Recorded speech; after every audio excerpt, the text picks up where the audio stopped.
Welcome, listeners, to another episode of Listen, Learn, and Love, hosted by Richard Ostler.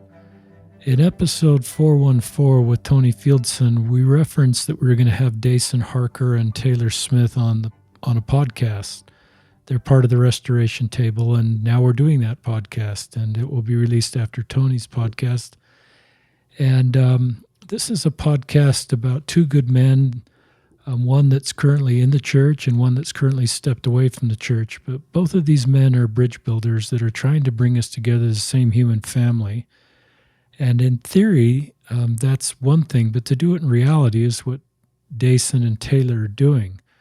So our joint hope is that if you have people in your life, if you've separated yourself from the church, that the people in the church will have better understanding of your road. If you're in the church and you have people in your life that have left the church, that you will have better tools and principles to build bridges and find common ground so we can keep families together and friendships together and community together. I think it's possible, and these men are doing it in real life. So with that, I will turn it over. We'll first have Dason introduce himself and then Taylor. All right. Hey, thanks for having us on. Thanks for having me on. So my name's Dason. I am the former believer out of the two, I suppose you could call me. I don't know what you want to call me, but that works, I suppose.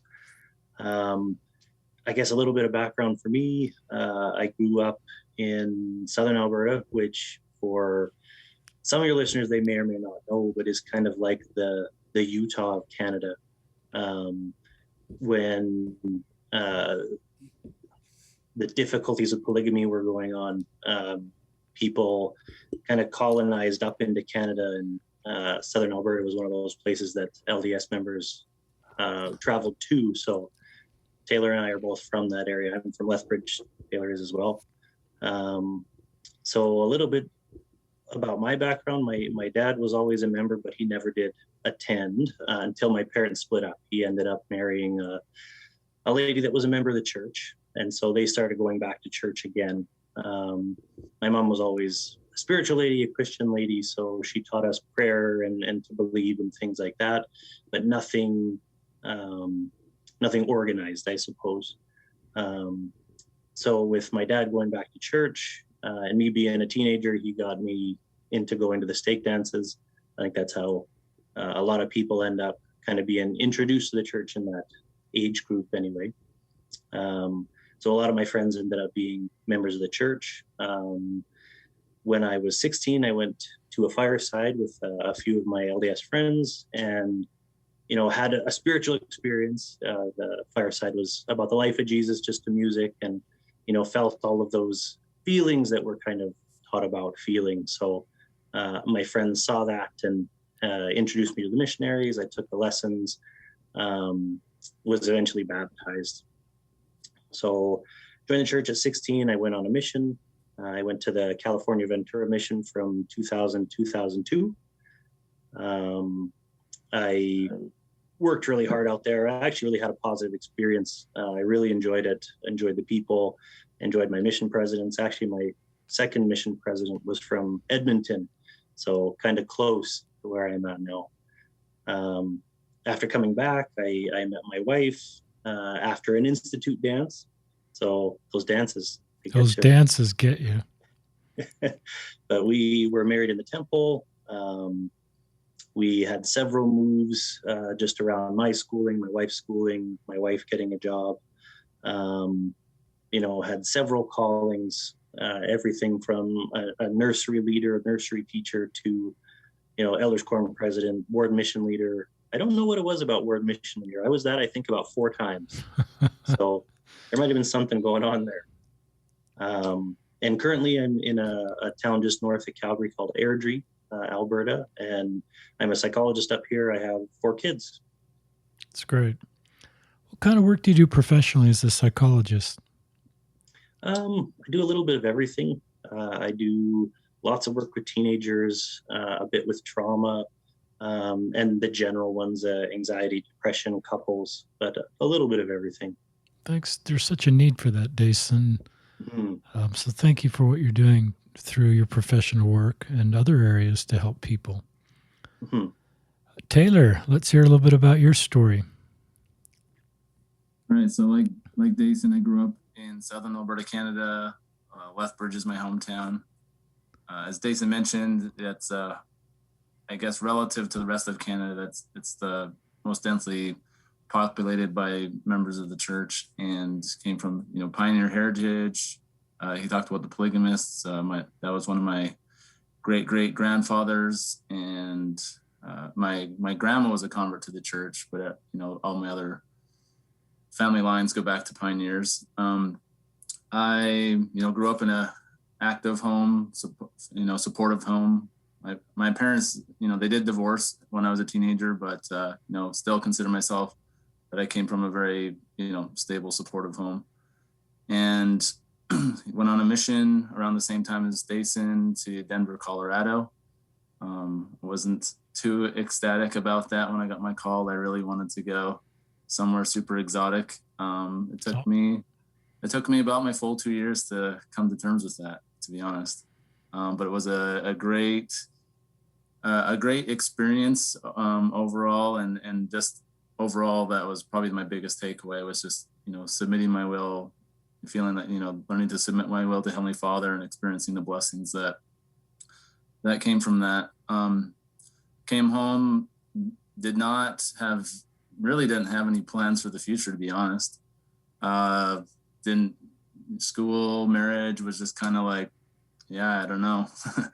Hadn't really thought about that far ahead, and thought, oh, I don't know, I guess I'll probably get married in a few years. But within 9 months of being home, I was married to my wife.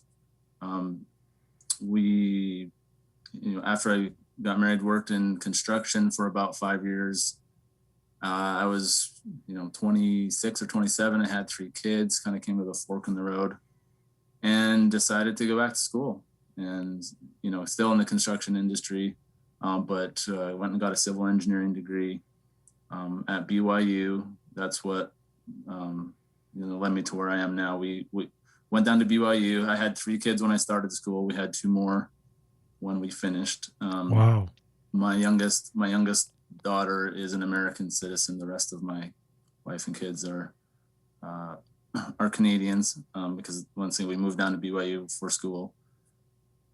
Anyways, we moved to the Washington, D.C. area back in 2013. Just got a job offer from the career fair.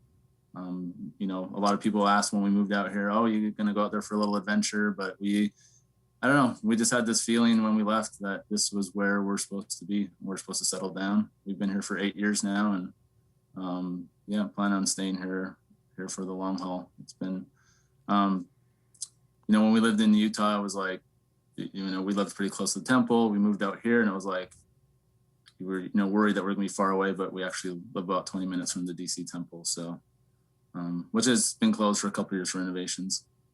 But anyways, just to kind of tie this into how my path crossed with Dason, we went to school and seminary together, hung out a bit. To be honest, I don't know if Dason and I ever actually hung out like one-on-one, like, so we weren't like, best buddies or anything like that, but we just kind of had a common group of LDS friends that were primarily LDS. I remember when he was baptized, we went to one of my favorite memories of him was Moroni's Quest, which was kind of like Trek, but you dress up like Book of Mormon people. We hung out after our missions. We, we're kind of an institute crowd together, and it was actually he was dating his now wife, and who was friends with my now wife, and that's kind of what helped. That was part of us getting together. Anyways, as I said, I went to school down in the States, lost contact with Dason for about 10 years. And just kind of lost touch. It's good. Thanks for that introduction. And it's good to have Canadians on the podcast. We have a soft spot for that part of the country in our family. And my father and mother served as mission presidents up there about the time you were serving your full-time missions. And we took our family up there a couple times and just really loved the Calgary area. We had a son as we arrived one holiday, got really sick and was sent to one hospital. And then I rode with him in an ambulance to a children's hospital somewhere in Calgary. And it was not a life or death situation, but it was a little scary. And we were just very impressed with the Canadian healthcare, and just the experience we had there. Both of you are smiling. Maybe like any healthcare system, there's some choppy waters there, but we just enjoyed the experience there and the good people there. And we obviously haven't spent a lot of time there, but love that part of the world and the good people there. Let's talk about, listeners, we're going to talk about Dason's faith crisis. And I've learned to be able to hear these stories and not have it sort of shake me. And at first, these were kind of hard stories to hear a little bit, where someone had lost faith in things that I continue to believe in. But over time, I've learned to just hear these stories and just be okay hearing them, and not feel activated or not feel the need to correct them or not feel to rescue them, but just to sit with them and hear their stories. So, and it's kind of brave of people to share their stories. That's often something that's not easy for people to do. So, Dason, will you share your story? Yeah, and I mean, to preface, I think one of the last things that I would want is that to have people go through a faith crisis because of anything that I would say. So I don't think there's much of a disclaimer that's needed, because I don't plan on talking about any of those difficult specifics. But yeah, like, I think, people are more and more becoming familiar with people in their life, whether it's family or friends, that go through those faith crisis moments. So for me, in talking about my history, doing all the things in the church, mission, was in leadership there, I had lots of different callings. I just want to reiterate there that, I love the church. I didn't have a terrible experience. I didn't have problems with people. I really, like, my time in the church was largely very positive. So that's one thing that I want to put out there, to make sure that's known as well. Where it more started for me, I think it became more difficult as, you start having kids. And I think that's a pretty common thing, going to church before kids is kind of, I toss my clothes on, I go and I come back and it's all kind of easy. But add the kids into the mix and it's getting them ready, getting them, in that proper frame. And by the time you get to church, it's like, oh, I'm just exhausted. And I think for me, it kind of started with, not really feeling recharged from attending is kind of where it started for me. And, I think there's a lot of those common questions in the church that, you hear about, but you kind of put aside, oh, I know about that stuff, but it's not a really big problem for me. So when it kind of shifted for me was getting to about the end of 2017, and speaking with some of my, LDS friends, just saying, hey, like, this is how I'm feeling. What do you think I should do? And a lot of it was, just keep doing all the things, keep reading your scriptures and paying tithing and going to church. And, yeah, that makes sense. That's what I know to do. And so in keeping on doing that, over a period of time, it kind of comes back to that question of, well, at what point how long do I keep going without feeling like it's getting better, I suppose. So again, I feel like at this point, for some people anyway, it's a pretty common experience. For some. I ended up reaching out to another friend who,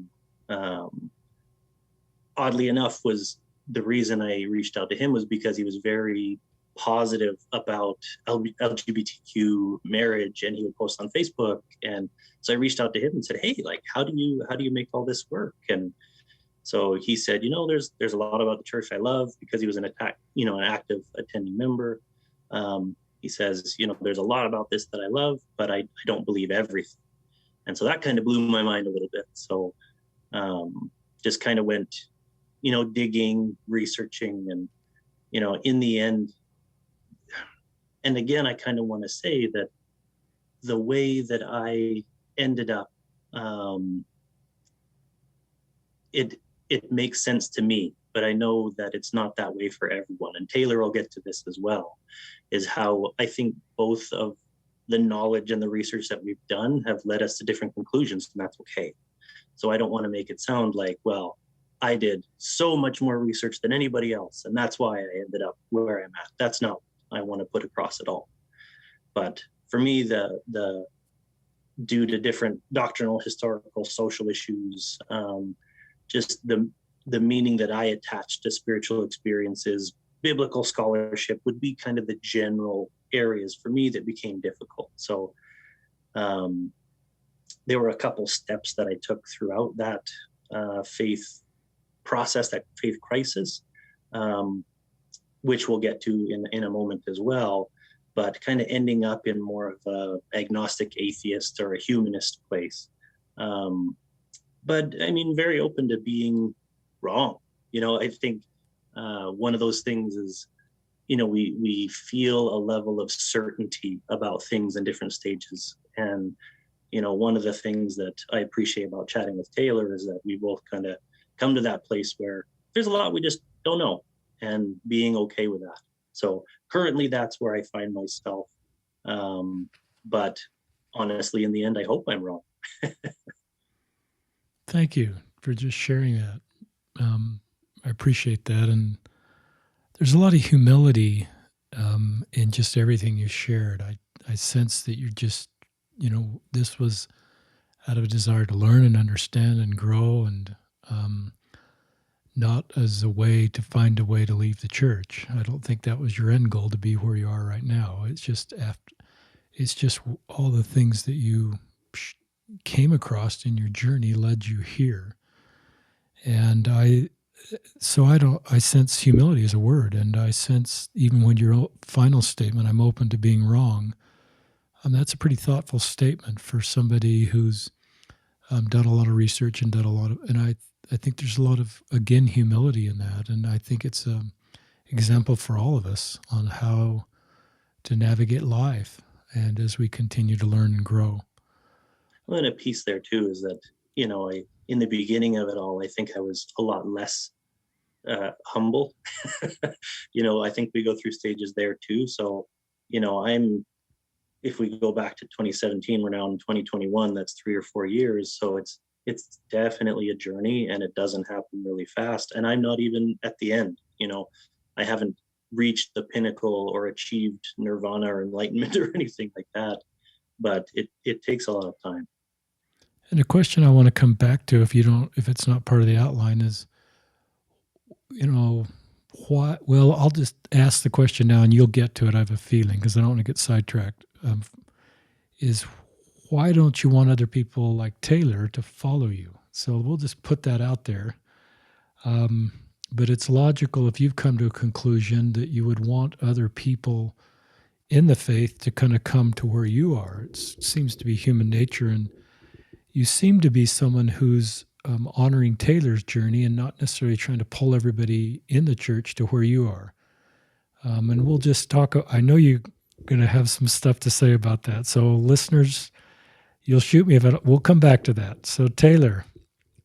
So just to share my faith journey, I had a pretty traditional LDS upbringing, held many traditional Orthodox beliefs and practices throughout my life. And as a young father, I was pretty strict about Sabbath observance, media content, attending all 3 hours of church, even on vacation.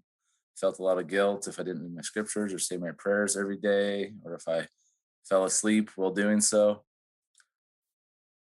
I guess I was also always kind of in missionary mode.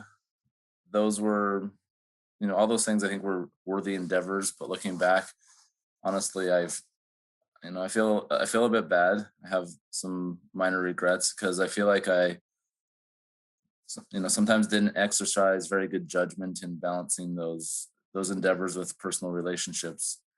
I never did anything grievous or anything like that, but just with where I'm at in my life right now, I'm slightly bothered by some of the things I did.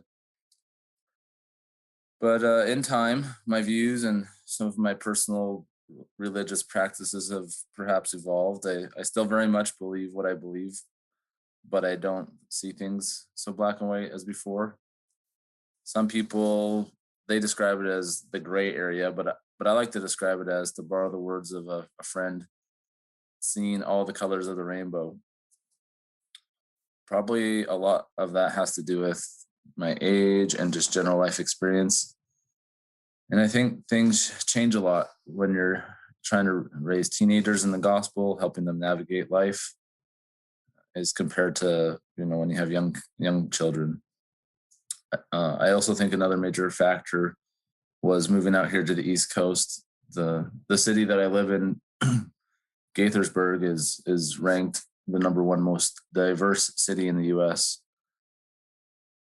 And just from interacting and being more exposed to other people's, cultures and religions, I just feel like I'm more open to all the goodness that I see in others and their cultures and traditions.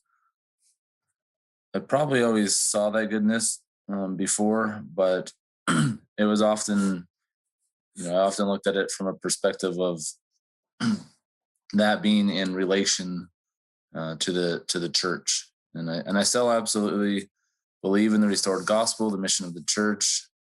I believe in the power of covenants, the priesthood, blessings of eternal family, and all that. But I guess I don't really view it as being in comparison to others and their beliefs, experiences, and circumstances.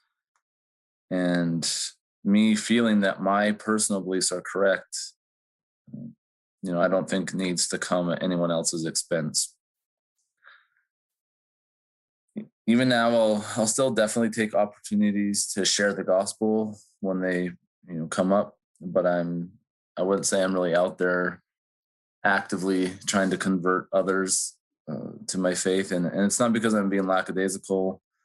It's just, I don't know. I see so many blessings and miracles that others are experiencing in their own lives and their own churches, and I don't know. I really don't feel right, or it's right for me to try and tear them away from that. I think one of my favorite ways to think of it, I guess, to summarize, is that we often talk about, that we need to be a light to others, but in doing so, we probably unintentionally, put ourselves up on a pedestal. And so for me, I do strive to be a light, but I also seek to be lit by others. I try to be open to their goodness and their influence and know that I have so much to gain and learn from other people. I guess when it comes to some of the what people call the mysteries of heaven or the nature of God, I think, like most people, I'm assuming so anyway, I go through periods of questioning, wondering, waiting, where my faith is tested and pushed to its limits. And sometimes those are even extended periods of time. I think if I really tried, I could probably explain away many of the day-to-day spiritual promptings and experiences that I have as emotions, or just being psychological, or that a lot of those things that happen are just coincidences. But when I look back throughout my life, I can think of probably 4 or 5 or 6 what I call anchor point experiences, where I cannot deny that they came from any other source other than a personal, loving Heavenly Father. And I just have no other explanation. And I think it's these experiences that keep my faith grounded during those times when I'm questioning or struggling. Regarding some of the more controversial topics in the church, whether church history or their current policies and practices, I'd say I'm pretty well versed in most of the major issues. I don't consider myself to be very scholarly, and I certainly haven't, done a deep dive or delved as deeply as some. But I feel like I've done enough research and to feel like I know enough. For me, I think I'm able to keep my faith amongst all these things because I've become pretty comfortable with incomplete information and just saying, I don't know. I mean, there are some things that bother me and I don't condone them, but my eyes are I consider my eyes to be pretty wide open, and in the end, I just try to look and move forward rather than dwelling things that are outside of my control, whether it's in the past, the present, or the future. I guess in the end, if I had to categorize my beliefs and where I'm at with my faith right now, I guess some of the more traditional members of the church, for lack of a better word, might describe some of my views and opinions as nuanced. But on the other hand, some of the more nuanced members would probably consider me as being pretty orthodox. So I don't know. I mean, I don't know what label to put on me, I guess, but I guess I feel like that follower or disciple of Christ is probably what suits me best. Thank you, Taylor. This is sort of the open vulnerability, safe place, LDS, or people that have stepped away. So I appreciate you both being open and feeling safe to share how you really feel. Talk about a Facebook post, Dason, that you did. Yeah, so I had mentioned earlier there that it was about the end of 2017 I started my faith crisis, and that kind of takes us up through August of 2018. So through that time, I was still attending with my wife. I briefly, but I feel like it's important for the story, is I remember the night that I told my wife that I no longer believed in the church as we'd been taught, or all those foundational things. And I remember that it was immediately she began sobbing, and she ran out of the room, and she ended up staying up all night reading her scriptures and praying. And that was a really bad night. So I was trying to find that balance and support her and support my family. So I was going to church, and I was taking my kids to activities. And, again, I wasn't having a bad necessarily experience at church, but I felt like I wasn't living my authentic self. So I think, again, bringing it back to the LGBTQ community, is I'm sure that they can attest to this, is you go and you almost put on a mask, and you don't really allow anyone in. And that only lasts for so long before it feels unbearable. So for me, and in lots of conversations with my wife, we decided that I would make a post on Facebook. So going back a little bit, I did make my family and close friends aware. I wrote a letter. I think it was 7 or 8 pages. It felt safer to write a letter than to talk to them face to face, although I did that with my in-laws, who are very amazing people, but very believing. So my friends and family knew, but I made a Facebook post that was very similar to the letter that I had sent out to my family and friends. And that was August of 2018. And essentially it was just, almost like a coming out post, I suppose, just saying, hey, I went through a faith crisis, and, I believe things a little bit differently now. But it was mostly just to try to be more authentic, I suppose. That if I was going to attend church, and I continued to go, even though a lot of my Facebook friends are members of the ward, and Wow. It felt a little bit awkward, but they were really good. So their response was positive. A lot of my Facebook friends, and in real life friends as well, but their response was positive, and I want to acknowledge that. So I did put that out there. The response was generally positive. And the reason, other than just that, trying to be more authentic, was I wanted to be understood. I had this burning need to have people know, I wasn't this weak, lazy, person that wanted to sin, or that I had unresolved sins and that's why I got here. I just really didn't want people to look at me and think any less of me. So initially, that Facebook post in August of 2018, that worked. I continued going to church, continued taking my kids to activities and whatnot. But I felt like that understanding wasn't exactly there, and that I really needed people to know that I wasn't crazy, I suppose. And maybe crazy is a bad word. I don't want to, say anything about marginalized groups or anything like that, but I didn't want people to feel like I had just terrible reasons for where I was. And coming back to what you'd mentioned before, in the beginning stages, I think there was a piece of, well, if I can just let people know, they'll all agree with me. They'll see it how I see it, and I'm actually helping them. Because really, I think, the church has such a big emphasis on the truth and teaching the truth. And I think that's so ingrained in us that when I felt like I found this different truth that was my truth, and I felt like it was objective truth, well, I got to share that with everybody. So in the beginning, I think it was that. Part of it was understanding. I needed to have people understand me and my reasons. But part of it was, maybe if people knew what I knew, that they would agree with me, and then I'd get some validation that way. Looking back now, I think I would have done a lot of things different.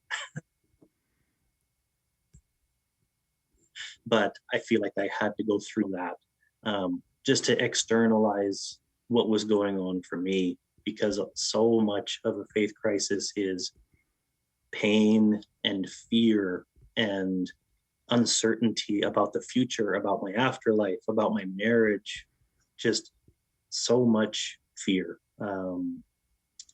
So, I ended up writing a blog that I started in February of 2019, just kind of chronicling my experience. Looking back at it now, I used language that was very certain, and I wish I could go and take some of that back and alter how I worded things.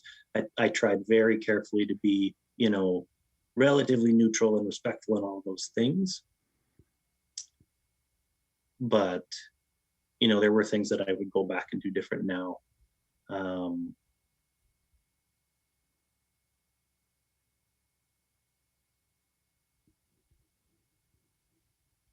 I think that's kind of where Taylor back to.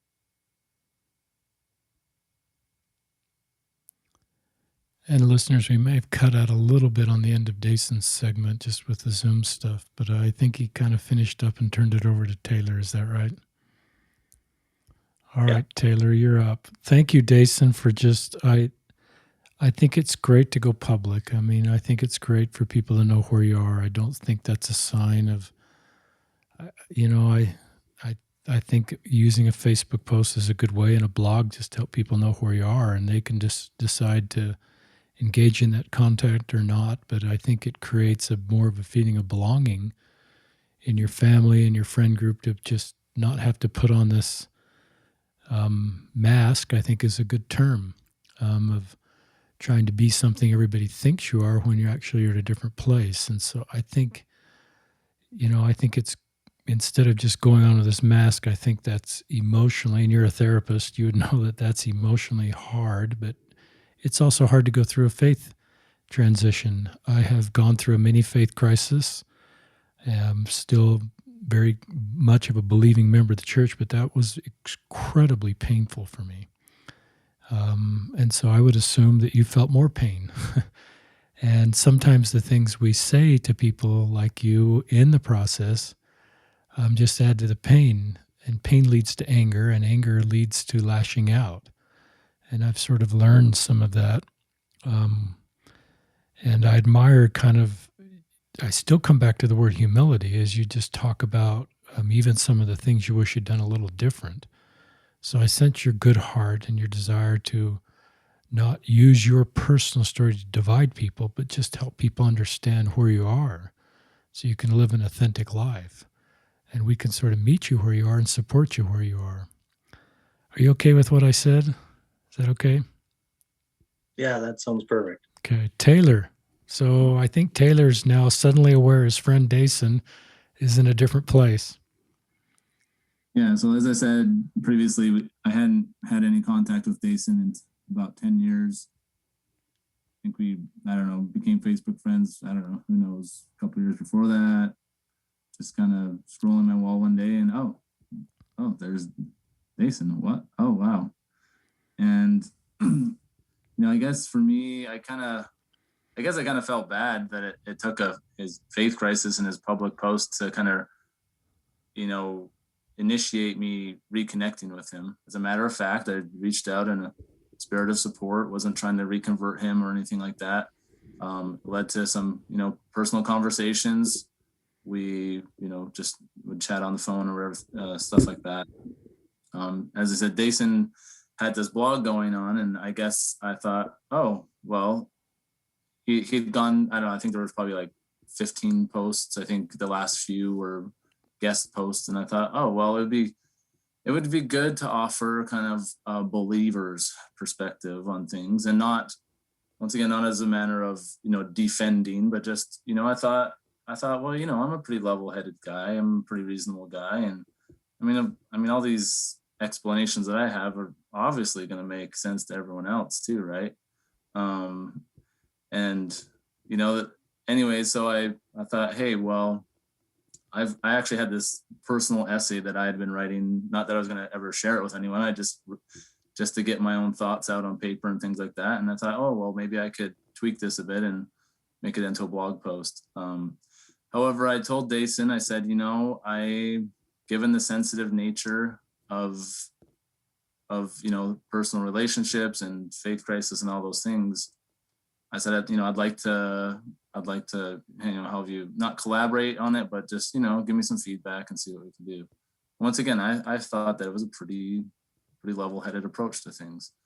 Well, anyways, got some feedback from Dason, and not that he lashed out or got angry or anything like that, but it kind of confirmed my fears of why I went to Dason in the first place, to get the feedback, because obviously putting this out in the public sphere, out on Facebook, all those things, I was cautious. And so I put it out there, and when it came back, I was a little bit, I don't know, surprised is probably a strong word, but because once again, I thought all these explanations make pretty good sense. And honestly, a lot of my explanations were, I don't know, and I'm okay with that. And I mean, who wouldn't be okay with just accepting they don't know, right? And I think this kind of ties back to what Dason was saying earlier about, at that point in time, he had a strong feeling of, or desire for certainty.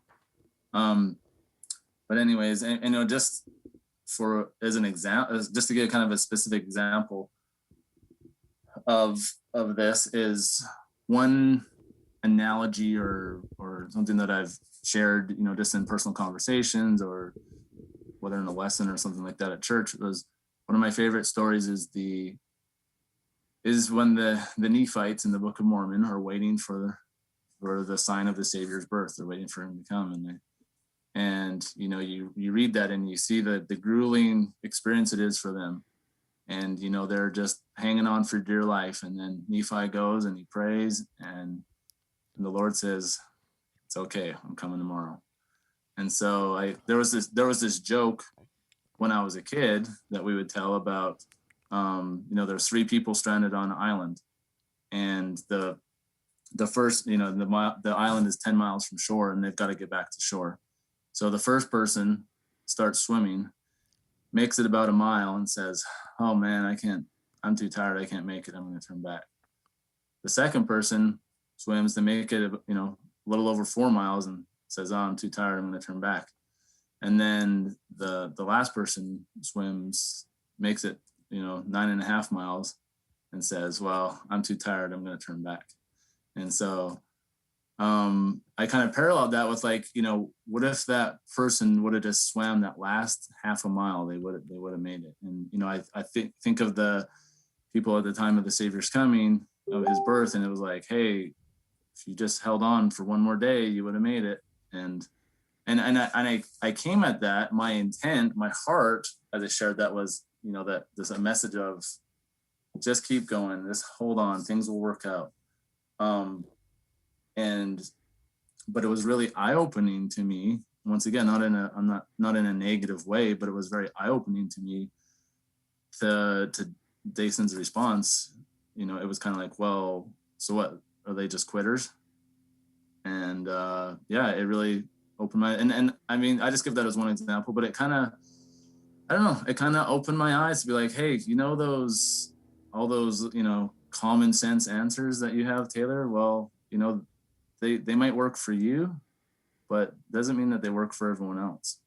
And that, you know, whether it's just due to different personalities, perceptions, or whether it's due to, you know, where you're at in your own journey, you know, whatever the circumstances may be, it just really opened my eyes that sometimes when we feel like we're helping, we might actually be hurting.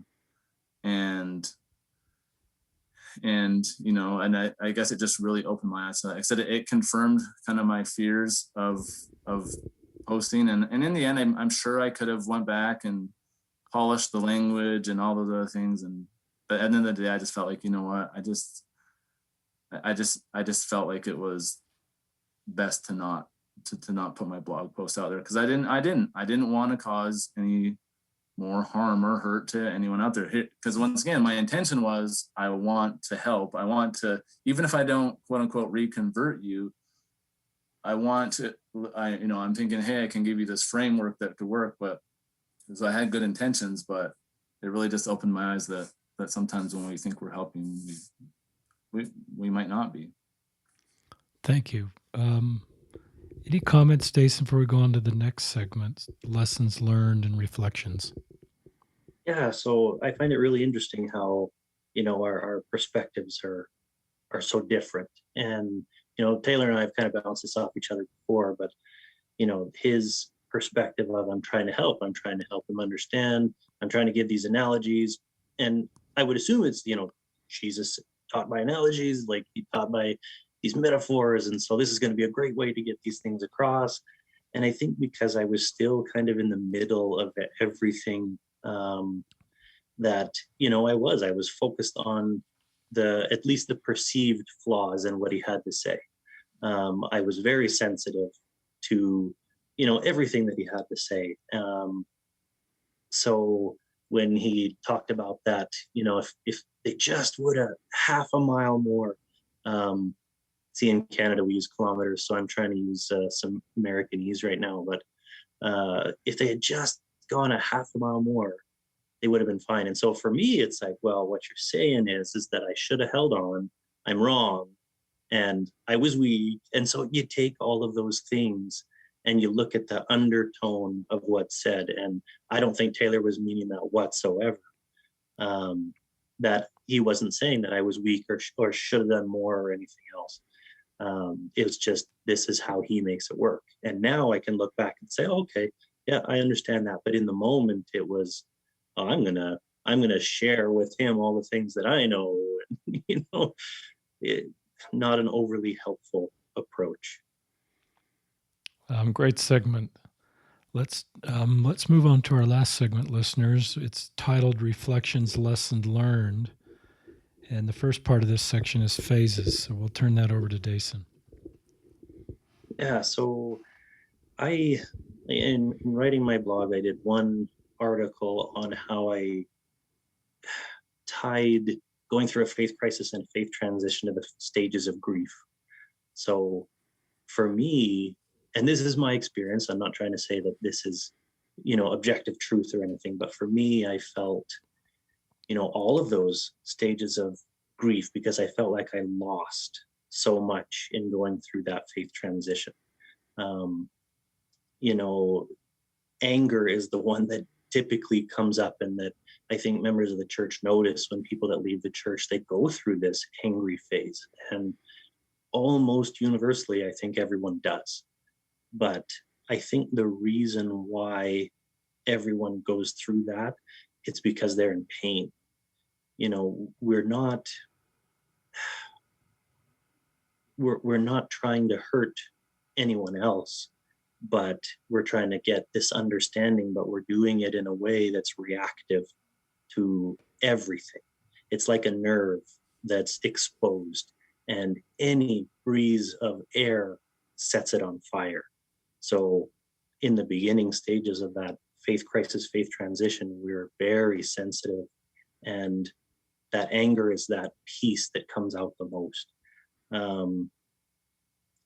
I think another point to bring up too is what I had mentioned before, is that early on in that process, it was, I'm going to share the quote unquote truth, and Taylor and I will chat a little bit about how we're both more comfortable with being uncertain and the unknown. But, being now on the outside, trying to convert was kind of one of those phases where, I want to share this perspective, but this is the truth. My perspective is the right one. And that's, that's not fair. But it takes a lot of just time really to get to that place where, I don't want that. I don't need that. I want to have conversations like this. I want to be able to understand and have people understand me. And, I want to respect everyone's place, no matter where they are. I want to respect you and Taylor for being part of the church because you have your reasons for your belief, and I respect those reasons. I can validate that I understand why you believe. And, I can't say, I know exactly how things were for you because I used to be there too. Our experiences are so different. But I think being, a little bit further on in that process, just saying, I 100% validate that the church brings you so much positive. There's so much good in the church, and I agree that there is, and that it's a net positive in your life. So I want to respect that, and that's one of my main just reminders to myself is that, everyone gets to choose their own path, and if I want people to respect mine, I have to respect theirs as well. That's a really good segment, Taylor. I mean, I'm tempted listeners just to follow up on all these segments. We'll have too long of a podcast, so I'm just going to turn it right back to Taylor. I don't want anyone to think that I just have my head in the sand, when it comes to difficult topics or, controversial issues with the church and things like that. I mean, I have questions, I have concerns, I have, there's certain things that bug me. I had a time one Sunday when I had to restrain myself from getting up and walking out of out of the meeting. I have those feelings too. So I guess what I'm saying is a lot of those questions and concerns are valid, and I truly think they are. As I said, I reconcile them differently. I come to terms with them differently. I'm able to, look at them from a different paradigm or perspective, and that's what allows me. But it's not that I'm, ignorant of the issues. It's not that I'm avoiding them or that I haven't, thought as deeply about them. And so I think, at the end of the day, I think just learning to, even if we don't, I guess a lot of times I think we boil things down to a disagreement. And for me, I'm like, no, it's just a different perspective on a lot. I think at its core, I think if we really strip away a lot of the fluff that we see at the surface, I think at the core, a lot of these things are really just a matter of perspectives, different perspective. We reconcile them differently. And that's why I could talk till I was blue in the face, and at the end of the day, all my quote unquote common sense explanations just weren't going to work because we're just coming from a different perspective. Talk this next segment about being comfortable with being uncomfortable, uncertainty, and paradox. So I think for me, there's kind of two aspects to that. I guess the paradox, that comes down to more beliefs, I guess. Like I said, we can find all sorts of contradictions and things like that, whether it's church, doctrinal statements or whatever it is. And I think, like I said, for me, I think it's just, as I said before, I'm okay with, I've learned to be able to sit with those, and I don't feel necessary and need to reconcile them. And that reconciliation is often achieved through no reconciliation and just accepting it as it is. But then the other part of that, the part of being uncomfortable, I think is when it comes to those, personal conversations or relationships, I think that, sometimes as humans, we're conditioned to avoid conflict or perceived conflict at all costs. And I think it's very, for me, very healthy to be able to, sometimes when we have something that might agitate us, it's kind of a fight or flight is our human nature response. But I think, sometimes it's, just sitting with that. And sometimes that means doing nothing and just internalizing it and pondering it and reconciling it within your own heart and in your own mind. And sometimes that's reconciliation, a spirit of reconciliation with others. And I think the biggest thing, as we're sharing our story, I hope that things don't come across too rosy. I think we always we always had a mutual respect, a baseline respect for each other. But yeah, like I said, there was times where, we both said things that we look back, wish we didn't say. We did. I'm, at the end of the day, I don't feel like we're here to like put up our story as any type of example or, shining example of how we're honestly just here telling our story because, everyone there's just so many different dynamics at play. We can talk about personal relationships. We can talk about individual, relational dynamics. I mean that, we're all on our own individual journey and we're all going to deal with these things in different ways. And there's not a one size fits all perfect answer. And you just kind of have to work through those things. And it's okay to be uncomfortable, but as you express those things and work through those things, whether once again through in your own mind or through discussions with others, I feel like you're going to come out stronger. Your relationship is going to come out stronger on the other end. And I think for Dason and I, as I said, Dason and I, we were friends, but I would say honestly, I don't think we had a deep friendship. We were kind of just in a common group and got along. Or we were dating our future wives at the same time. And then, but honestly, this experience, it's actually strengthened our friendship. I feel like it's gotten us past the surface. And, it's just kind of ironic considering this is the guy that I wasn't that close with and hadn't talked to in 10 years. And now through this whole experience, I feel like when I eventually am able to go back to Canada and when COVID stuff ends, that I really look forward to being able to hang out with him again. That's cool. I believe God exists, and I think one of the things that makes God happy is when we find a way to grow our friendships even in diversity. And that to me is, what's so needed in the world. And this isn't obviously a story of two people that have reconciled their belief to become friends. This is a story of people that are in different places with their belief that have become better friends because of the principles you're sharing with our listeners. And that, to me, makes me happy. And as a practical example is reduced you know what that word means, listeners. I'll just go on, but try it. Dason, back to you. I don't know if you want to talk about that or lead in this next segment of coming to a place of understanding and overcoming misconceptions.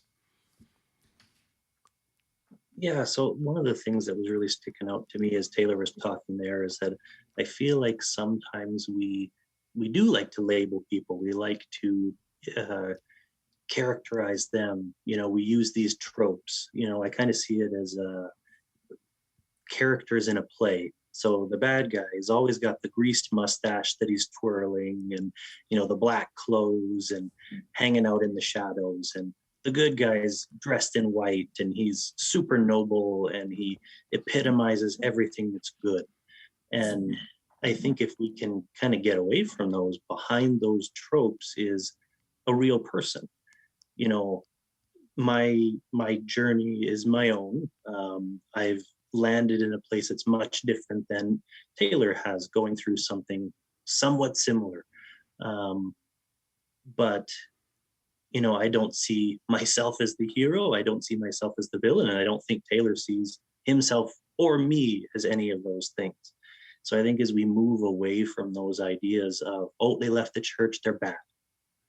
Or from the outside, oh, they're still in the church, that's bad. I think it's more of, we're all just trying to make this work the best that we can. We're all trying to make life make sense.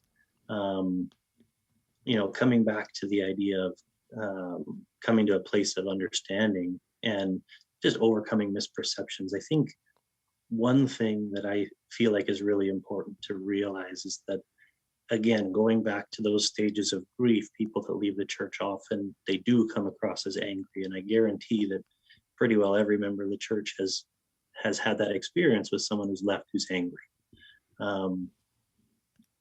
I think as time goes on, we become less angry.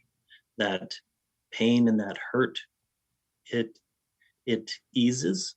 And I think we become more quiet, but I don't think that's as apparent. So I think members of the church are they see when we're upset, but then when we quiet down, when we settle down a little bit, I don't think that's as noticeable. So I'm trying to get just to that quiet place where, having those chats with Taylor, trying to be open to all perspectives and just coming from that more uncertain place, I suppose.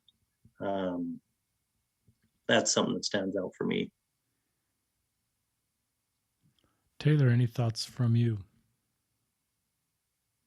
Not so much because I think I've honestly already kind of covered what I would want to say to that in my other point, so I'm good. Talk about, we're all searching for truth, all on our own path, or anything I've missed before we get to that section.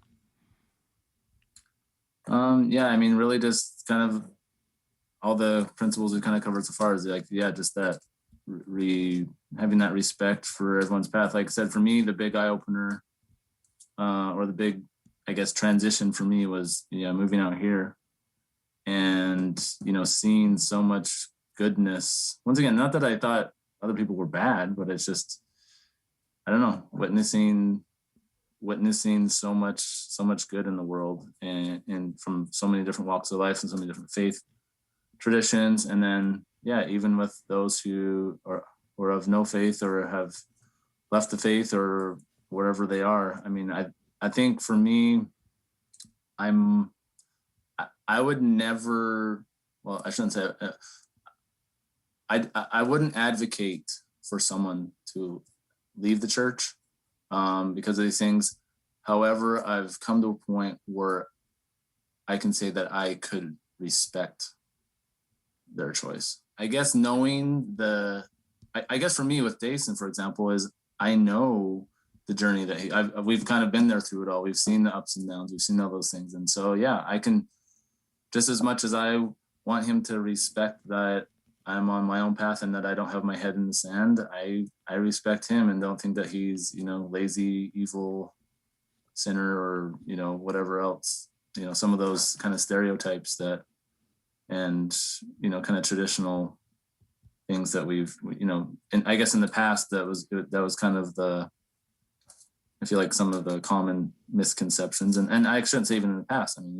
Even today, I think sometimes we can fall into those traps. Talk about this, Taylor. I think this is something you were going to talk about. Maybe you still are, but I want to make sure you mention is just Elder Ballard's recommendation for Latter-day Saints on how to treat people that are where Dason is. From, I believe it was a forum or I don't know, something out of BYU. I can't remember what it was, honestly. But it just really resonated with me. And basically, it was a Q&A thing, and someone said, if I have family or friends who are less active, how far do I go in my attempts to bring them back? And Elder Ballard said, please don't preach to them. Your family member or friend already knows the church's teachings. They don't need another lecture. What we all need is love and understanding, not judging. Share your positive experiences of living the gospel. The most powerful thing you can do is share your spiritual experiences with family and friends in a non-preachy way. Also be genuinely interested in their lives, their successes and challenges. Always be warm, gentle, loving, and kind. Because for me, that's something I've always been very passionate about, that kind of concept, but it's one of the things that isn't always explicitly said so explicitly from, leaders of our church or others. I believe that's the underlying message, but sometimes it needs to be made more clear. And for me, when Elder Ballard said that, like plain and simple, it really resonated with me, because I think of like, one of my favorite scriptures, in the Book of Mormon, and I'm not much of a scriptorian, so I can't even remember the reference, but basically it talks about, continue to minister to them, for you know not when they will return. And that was one of those scriptures that I always loved, and it because it's this idea of patience and long suffering and all that stuff. But then, one day I was like, I love that, but from another perspective, it's still kind of this condition of, well, eventually they'll return if I, and so I think for me, it's all about just being authentic. As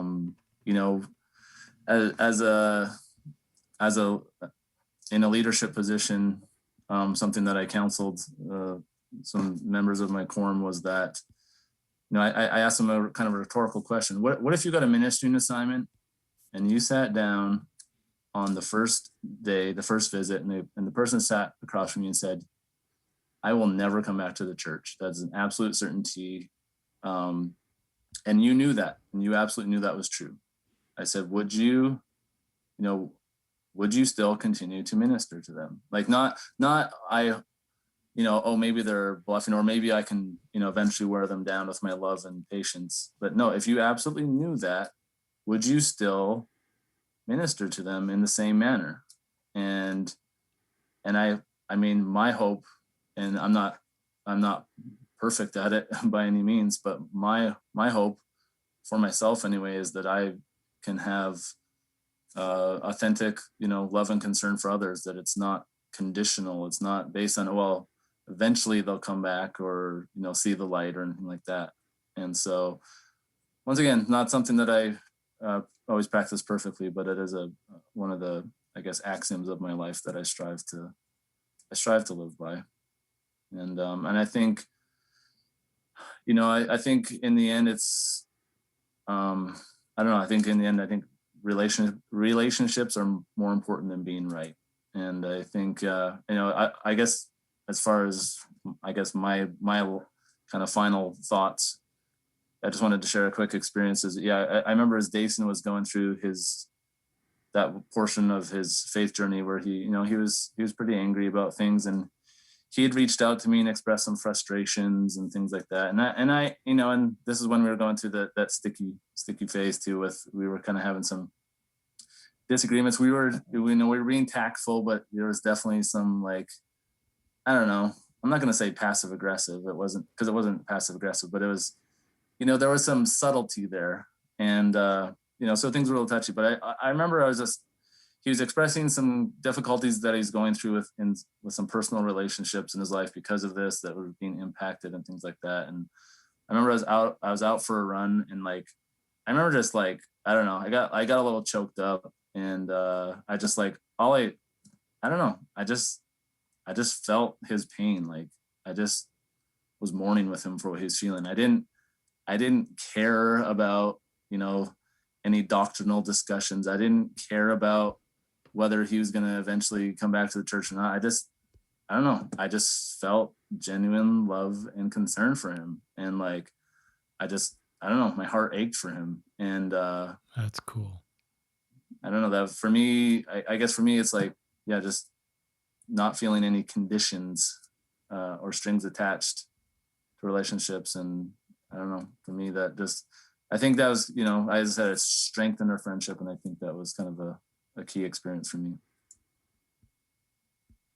Dason, let's turn it back to you for more thoughts and your closing thoughts. Yeah, so and Taylor and I chatting about kind of some of the things that we were feeling comfortable talking about during the podcast here tonight. Um, some of the concerns that I had was, I was about to go camping with my believing family, and that was one of the first and few times that we would all be together and just not really knowing what to expect, how people would react and whatnot. And looking back on it now, um, I think a lot of that fear of rejection. So going back to the idea that relationships are more important than being right. A lot of that fear of rejection from them was coming from within myself. Um, my family were honestly great, and I didn't have a really terrible experience with them. It was more my own worries about what might happen. So I think I kind of built up, what's that worst case scenario that might happen? And yeah, that's going to happen. But, I realize now that, maybe I just need to allow that worry to affect me less. I think a lot of members of the church and a lot of those that leave as well, we don't know exactly what to do with each other. We're not sure, and that's okay. But I think it ends up looking like, well, we just won't talk about it. We're just going to leave that alone, and we'll talk about everything else except. And I think for me, I had this expectation of, I just want somebody to check in. I just want somebody to, hey, how are you doing? This must be really hard. Are you okay? Is there anything I can do? I think that was one of the self-imposed expectations I put on my loved ones, that maybe it wasn't realistic, maybe it wasn't fair.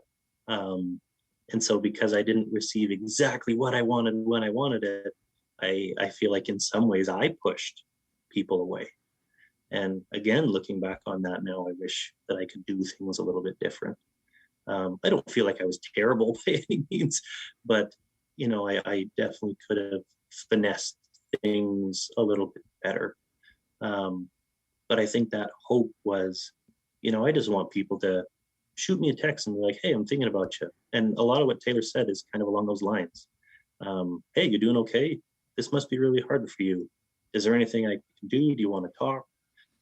And I know talking about difficult things is really hard, but if you need to set boundaries on that discussion, 100% do that. But I think having conversations like that of, are you okay? Can I do anything? Do you need anything from me? Know that I'm around. Those are the types of things that I think really go far to keep those relationships going from both sides. It's not like because things have changed for me that now I need all this attention. Everybody needs to focus on me and they need to give me what I need. I need to realize that my family have needs and expectations as well. And, I need to be mindful of where they're at too. So I think in the end, going through this whole process, 3-4 years down the road, relationships are way important, more important than anything else. So I think coming back to that idea of, we're not even on different sides. We have different perspectives, and that's okay. We're not even on different sides. I love that. We just have different perspectives. This has been a great podcast. I'll just offer some thoughts and then turn it back to either of you if you have any thoughts. I used to remember reading the scripture that my responsibility to warn my neighbor. And maybe 10 years ago, I would have looked at Dason and said, well, I have a responsibility to bear testimony and warn him. And I've kind of changed that word to just love my neighbor. And it's been freeing that I don't see my non-member neighbors or people that have stepped away as projects or need of rescue. And I just see them as equal humans that are worthy of my love where they are right now. I call it non-agenda love. These two men have talked about it. And I found when I practice non-agenda love, that is the kind of love that heals us and brings us together. This is a practical example of what I call non-agenda love. It's love your neighbor. And I found it, even though I don't do it with an agenda, that the people in my life that have stepped away from the church or aren't in the church often because they feel that from me, feel safe opening up to me. And some path is to join the church. But often that becomes because we've just loved people, not with an agenda or a quota or a goal. A lot of us come out of that missionary mode where that's a big focus, but I think we can just love people where they are because the famous tweet that I reference on this podcast is people deserve to be loved, not because our love will bring them back. They deserve to be loved. So Dason deserves to be loved, and Taylor is doing that, and vice versa. And it takes a lot of grace, is the word I can use to describe Dason and his maturity to not want to pull everybody in his direction. It's a really natural thing. And, there are people that have left the church that want everybody else to leave with them because it didn't work for them or they had a painful experience. And I've learned to hear those stories, but I invite people that have left to sort of use Dason if possible. Dason may not like this because he doesn't want to be used as a weapon in any way, but I do think the principles Dason's sharing helps bring us together. There's stone catchers and stone throwers, as Elder Renlund talks about, and neither of these men are stone throwers right now. They could be. They're on different places when it comes to church, but they're stone catchers. And to me, the fruit of that is what they just talked about. They're better friends. I tweeted out on Twitter the other day, and the idea that I think our heavenly parents are more interested in getting along than having the same uniform beliefs. And I think when they set up this world with all these different religions, they knew that most people would never have a chance to be exposed to Latter-day Saint faith. So I have to think that the values of each faith are part of mortality: benevolence, compassion, charity, love. And those seem to be the values that are in every faith and that are part of our mortal experience. And yes, some will join our faith and some will step away our faith, but I think our job is just to do what these men are doing. I had an interesting experience I've never shared on the podcast. In the last 10 years, I've had the chance to invite and baptize about 3 or 4 people in the last 5 years, 6 years, the first time since my own mission. But there was one young man that we taught the gospel to, and he did everything we asked.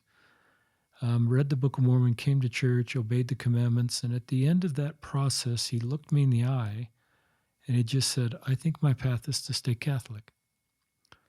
And as a missionary, I would have thought he just needs to do more, and I'll give him more of a list to eventually get a testimony of the church. But at that point, I just had a spiritual impression to honor his personal revelation. And I recently saw him. He's just a great young man. And I didn't look at him as in need of rescue, or I just recognized that there was probably more going on there than I personally understood. And I hope that's okay, listeners that are believing listeners. We sometimes think everybody's path is our church. And I have to think at times we need to leave all that at our Heavenly Father's feet and His perfect understanding and honor people where they are.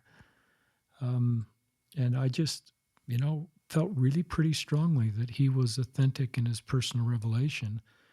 And I should honor that.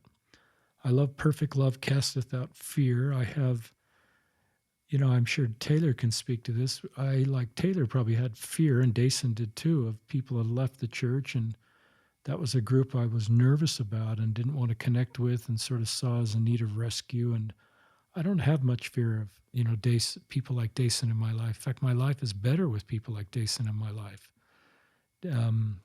Especially when you get to a point where you're honoring my journey and supportive of everybody's journey. I think that takes a lot of maturity and a lot of grace. And I hope you're okay with this, Dason. To me, a practical application of the gospel of Jesus Christ and the things that Christ taught.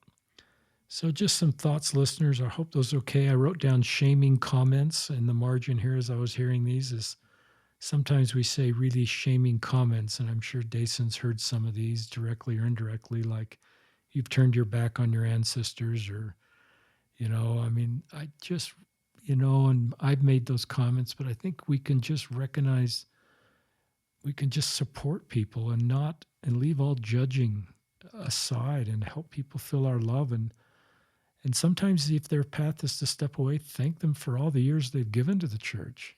Dason, you have served a mission, paid tithing, served in leadership callings. There's a lot of people's lives in the church and in the world that are better because of you and continue to be that way with the work you're doing. And so if I could do it all again, I think I'd thank you if I knew you as you felt your path was to separate yourself from the church for all you've done for the church. We often don't do that, and I think there would be nothing lost to do that. And I think it would maybe heal some of the pain you're feeling is to have an outreach from members of the church thanking you for all you did. Because you spent a couple decades, and that's painful to feel your path is now different. So let's turn it to Taylor and then Dason for any final comments.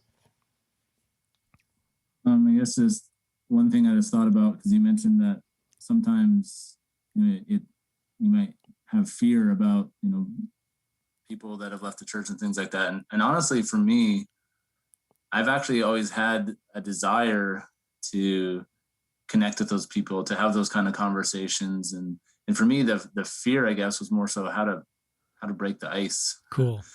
And I think for me, because I've had other friends who've had similar experiences to Dason, and I've wanted to have those kind of conversations and just haven't really found the opportunity. So I guess I'm just grateful for Dason that he was willing to be vulnerable enough to let me into that space. And just really want to thank you, Richard, for the opportunity that we were able to come. I've listened to, I'm not an avid listener of your podcast, but I've listened to. There's too many to listen to, Taylor. So yeah, but I've listened to it. I've listened to enough, and just really appreciate the work that you're doing, and truly is an honor to have this opportunity. Thanks, Taylor. Dason, get the final word, our friend. Perfect. I think, similar to Taylor and thinking about how to kind of finish up the story or tonight is that, my journey, my story, my experience in the church isn't the same as everybody else. Mine isn't necessarily the path that's, the path to follow or the one that's the right way or anything like that. But this is just one way that I've found has led me to feel more at peace with where I'm at now. I can, after COVID's done, I want to be able to go to church, and I want to be able to, attend on occasion. And I absolutely know that I won't go in as I was in the past, where, I'd hear messages I didn't agree with and I'd become really angry, and, I'd have all those emotions boil up. And I don't really get that too much anymore.